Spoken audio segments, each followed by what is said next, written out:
雖然澳洲嘅墨爾本咧而家係春天，但係咧仍然咧都係好凍咧，好乾燥。咁而香港咧就進入喺秋天嘅時間啦。原來喺南北兩岸咧，其實天氣都係一樣嘅，開始乾燥啦，要養下肺嘅咯喎。咁我今日咧煲一個湯水，大家可以試下做嘅。呢個湯水咧飲咗咧非常之滋潤啦、養肺啦，喉嚨乾嘅時候咧飲咗咧亦都係好舒服嘅。咁睇下食材有啲咩先。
南北杏雪梨蘋果無花果湯，哇！聽到都好滋潤。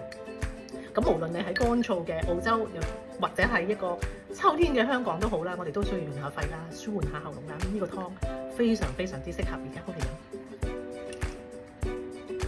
飲。哇！好清甜，好潤，飲落去咧喉嚨好舒服。大家快啲趁呢個天氣煲嚟飲下。